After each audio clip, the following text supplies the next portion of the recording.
la parole de Dieu ou l'histoire. Aujourd'hui, cette histoire, les gens en parlent.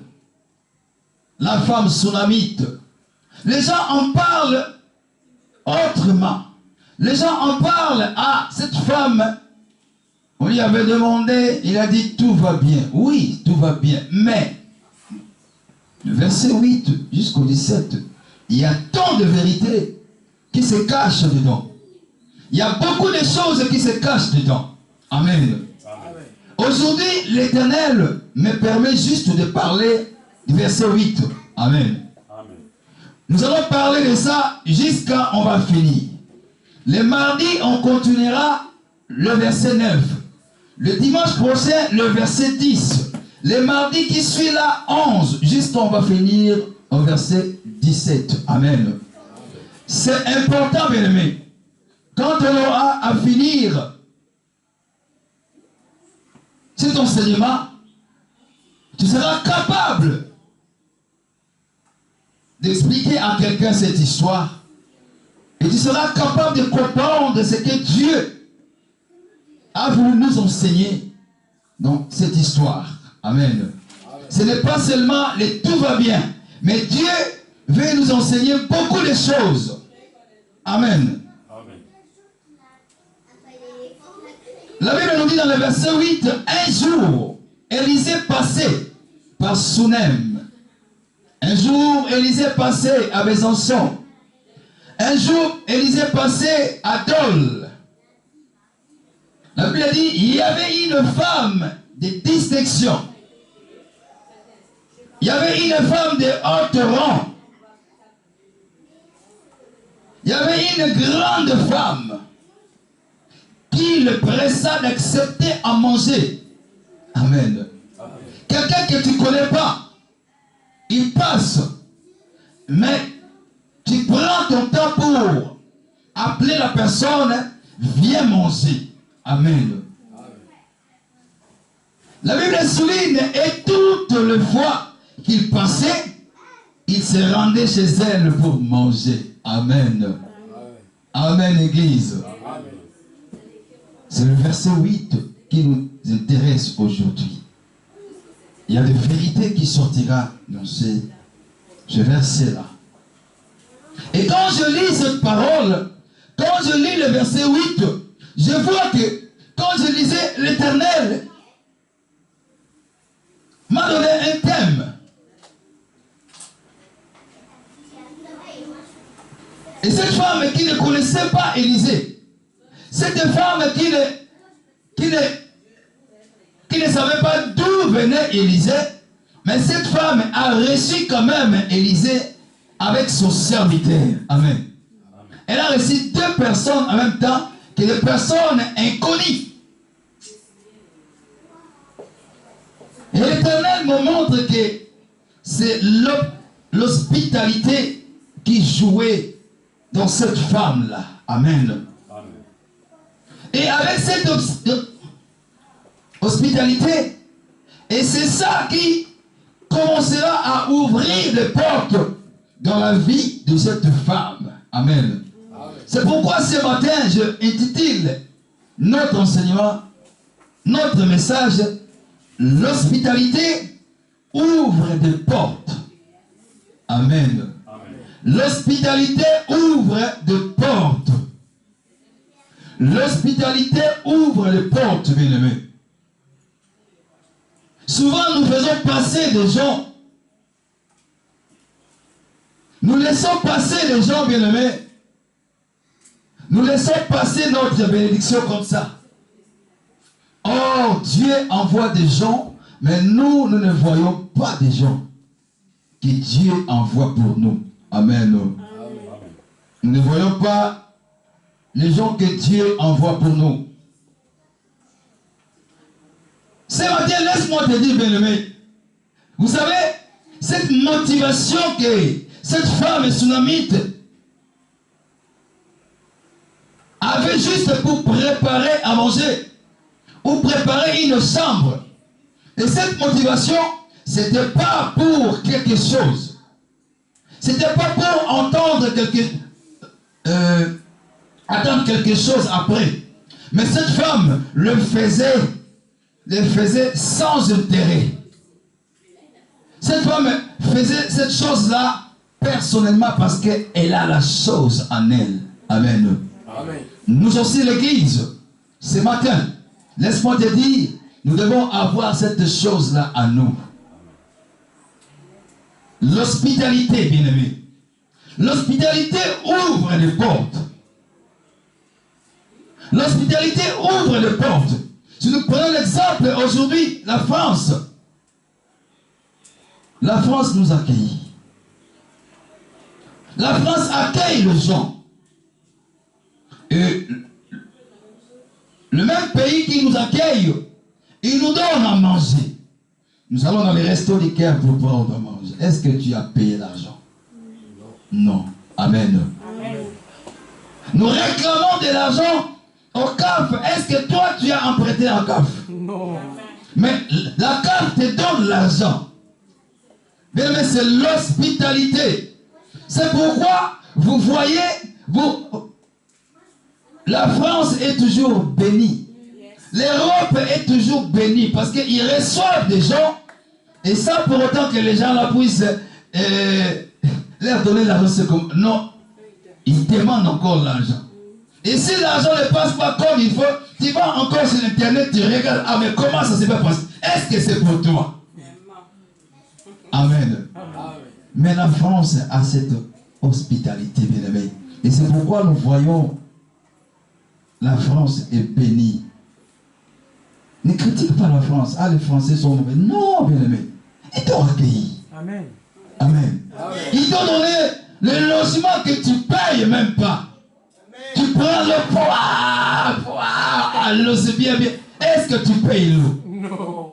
Amen. Va seulement à Paris. C'est ton frère ou ta soeur. Passe l'eau comme ça. Vous te dire, hey, arrête l'eau. C'est payant. Amen. Amen.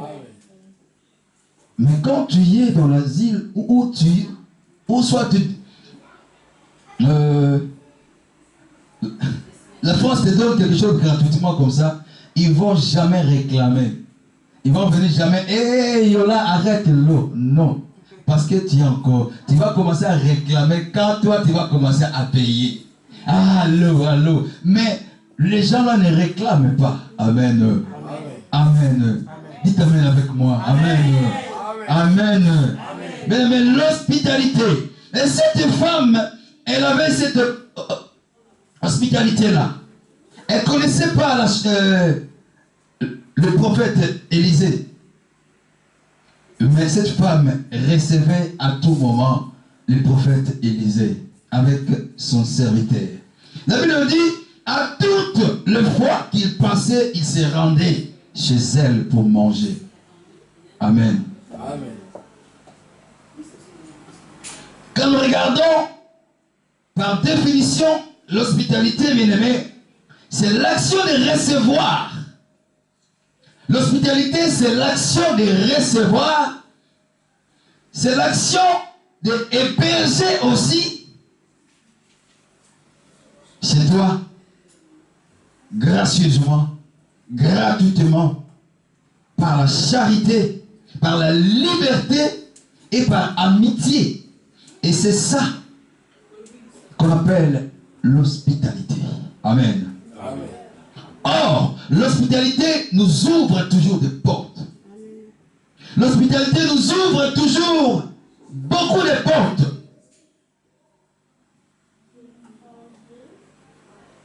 Tu dois être hospitalier, bien-aimé, pour que les portes soient ouvertes. Amen. Amen. Je dis encore, mon frère Joveline, je ne le connais pas. On ne se connaît pas. Amen. Amen. J'ai reçu beaucoup de gens à la maison, je ne les connaissais pas. Même les frères Caleb, je ne les connaissais pas. Mais quand tu viens à la maison, je lui fais confiance. Amen. Amen. Je lui donne la clé de la maison. Caleb, je sors, reste à la maison. Je dis à ma femme, entre dans la cuisine, fais à manger. Donne-lui à boire. Amen. Mais ça s'ouvre les portes. Mais ça s'ouvre les portes. Aujourd'hui, beaucoup de gens voient les hommes de Dieu qui passent. Ah, lui aussi, ferme la porte. Bien-aimé, tu perds la bénédiction. Amen. Même si je n'étais pas destiné à venir chez toi, mais quand tu me vois passer, ah papa, viens un peu, ah, prends de l'eau. Bien-aimé, tu ne sais pas quelle bénédiction tu es en train d'attirer. Amen. Amen. Amen. Il faut être hospitalier, bien-aimé. C'est important pour nous. Nous lisons dans le livre de Néhémie 5. Néhémie 5, verset 3. Notre sœur Yola va nous lire ça.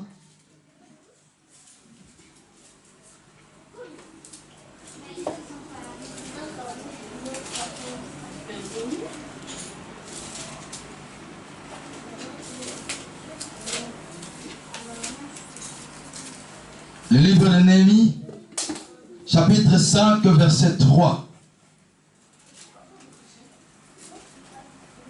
Je lis la parole de Dieu. Amen. Dans Néhémie 5, verset 3. D'autres disaient, nous engageons nos champs. Nous engageons nos champs. Nos vignes. Et nos maisons. Pour avoir du blé pendant pendant la famille. Amen. Bien-aimé, moi, j'ai engagé ma maison. Moi, j'ai engagé même ma voiture. Moi, j'ai engagé même mon énergie pour que pendant la famine, que je puisse avoir la bénédiction. Amen. Et je te dis encore ce matin, bien-aimé, engage quelque chose. Engage quelque chose pour que demain, pendant la famine, et que tu ne puisses pas manquer. Amen. Comme cette femme, elle a fait la chose. L'hospitalité a joué. Elle a pris en charge un serviteur de Dieu avec son serviteur pour donner à manger, pour donner à boire. Et cette femme n'a pas fait ça pour attendre quelque chose. Parce que la femme ne savait pas qui était cet homme. Amen. Elle ne savait pas qui était cet homme. Le mardi, si nous venons le mardi, et c'est là que nous allons comprendre le verset 9. Amen. Amen. Mais aujourd'hui, la femme ne savait pas qui était cet homme.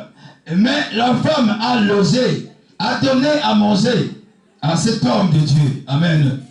Cette femme ne savait pas que cet homme était un homme de Dieu. Mais c'est juste que des passants, elle a dit, venez manger. À chaque fois qu'il passait, il venait là.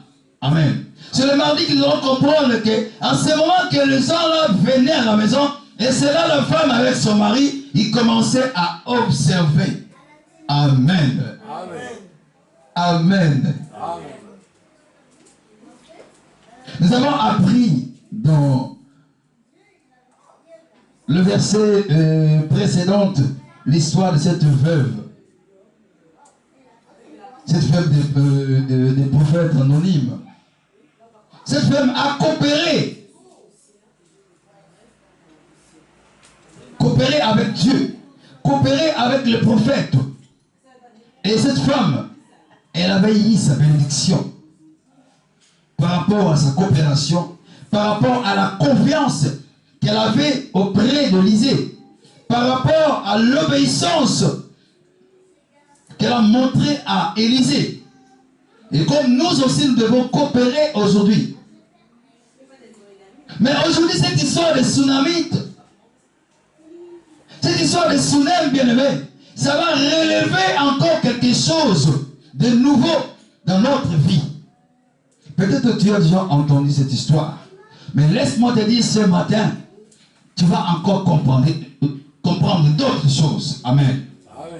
La Bible dit cette femme de distinction, malgré tout ce qu'elle possédait, malgré l'argent qu'elle avait, malgré le bien qu'elle avait, bien aimé, malgré son apparence heureuse, bien aimé, malgré son mariage heureuse, bien aimé, mais cette femme, elle avait un problème. Amen. Malgré tout cela, cette femme, elle avait un problème. Amen. Amen. Dites avec moi un problème. Un problème. Nous avons un problème. Malgré notre façon d'être. Amen. La Bible nous montre que cette femme, c'était une femme de distinction. C'était des grandes femmes là, qui marchent comme ça. Amen. Mais, malgré ça, malgré la vie qu'elle avait, malgré le mari qu'elle avait, malgré l'argent qu'elle avait, mais cette femme, elle avait le cœur brisé. Amen. Elle avait le cœur brisé. Mais tu sais, tu peux voir tout de moi. Tu peux voir mes doigts, tu peux voir ma chemise. Même le cinglé qui est dedans, tu peux voir. Mais le cœur, tu ne le vois pas. Amen. Nous ne voyons pas le cœur. Amen. Comme nous sommes là, bien-aimés, ce matin, nous avons des problèmes. Nous avons le cœur brisé. Mais personne ne le voit. Amen. Je vois ma sœur Abiba, je vois, elle est jolie, elle est comme ça, elle a porté la montre, elle est là avec des nattes. Mais je ne vois pas son cœur. Amen. Amen. La Bible dit ici que cette femme de distinction, malgré tout ce qu'elle avait à sa disposition, son apparence heureuse, malgré son mariage heureux, elle avait un problème qui brisait son cœur. Amen. Amen. Mais comme cette femme ne connaissait pas ces gens-là, mais comme cette femme, elle avait cette hospitalité, cette femme agissait selon ce qu'elle avait. Amen. Elle a reçu des gens. Mais laisse-moi te dire que nous recevons d'autres personnes à la maison sans pour autant savoir que nous recevons des anges à la maison. Amen. Sans pour autant savoir que nous recevons des anges. Amen. Moi je peux dire aujourd'hui, les fêtes, j'héberge mon frère à la maison. C'est un ange de Dieu. Amen. Amen. On peut dire que, ah, mais il n'y a pas les riz, mais ah, le frère va manger quoi? Ah, bien aimé. Si c'est un ange, si c'est Dieu qui l'envoie, Dieu va pouvoir toujours. Il n'y aura rien qui va manquer à la maison. Amen. Pour que nous puissions manger ensemble. Amen. Bien aimé, reçois-moi. Amen. Invitez-moi. Mon frère Justin, invite-moi. Cette femme n'a pas invité. Mais cette femme voyait ces gens-là passer. Ah, venez manger. Venez manger. Venez manger. Aujourd'hui, les hommes de Dieu, beaucoup de gens disent, ah non, il ne faut pas amener les gens à la maison chez toi. Mais, bien aimé, si tu es de Dieu, pourquoi tu as peur? Amen. Si tu es de Dieu, pourquoi tu as peur?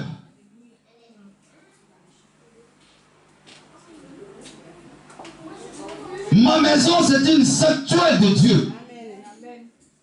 Même si tu viens comment, quand tu as franchi la porte, et si tu as d'autres esprits ennemis, ces esprits vont crier. Amen. Ils vont fuir. Amen. Amen. Parce que c'est Dieu qui habite là.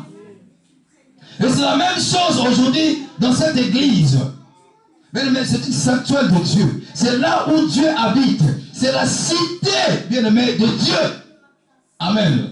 Ce qui sort dans la cité de Dieu, c'est l'adoration. Et ce n'est pas n'importe quelle adoration, mais ça doit être vivante, bien-aimé. Amen. Il faudrait qu'il y ait la révélation dans cette église. Il faudrait qu'il y ait la bénédiction vivante dans cette église. Il faudrait que les gens soient épargnés dans cette église. Amen. Et cette femme recevait à tout moment le serviteur de Dieu. Amen.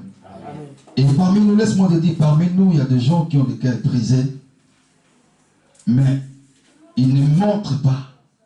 Et ce cœur brisé-là, ça ne montre pas de signes, de souffrance.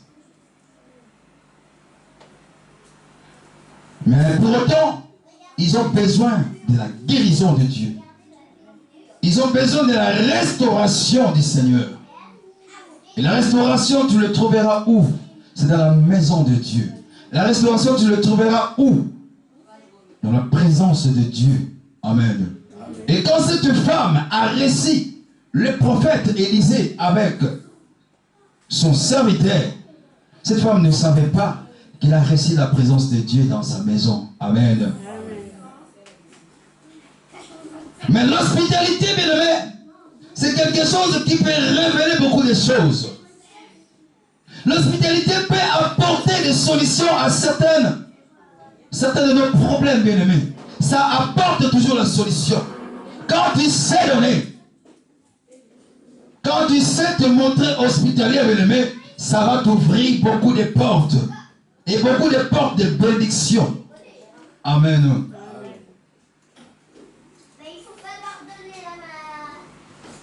Si nous regardons le verset 1 jusqu'au verset 7, cette histoire de cette femme, de cette veuve qui a perdu son mari, qui était le prophète.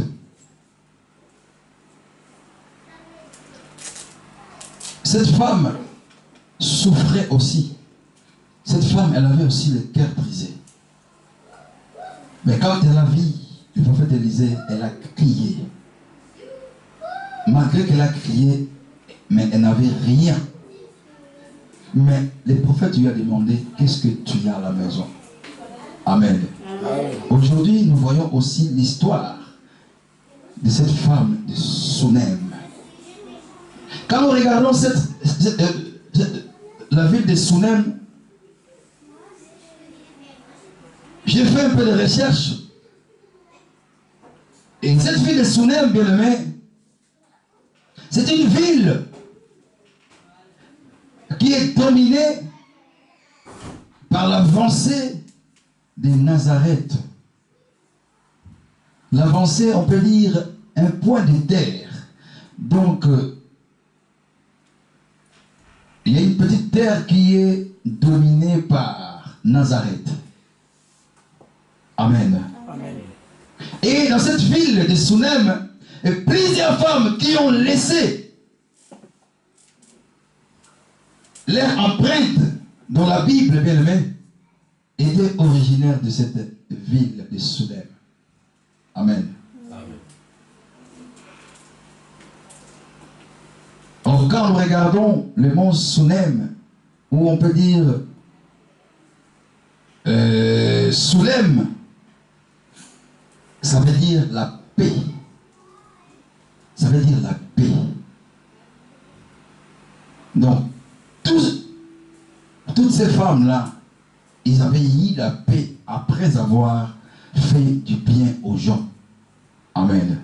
C'est ce que nous avons aussi besoin, d'avoir la paix. Parce que quand tu as les craintes,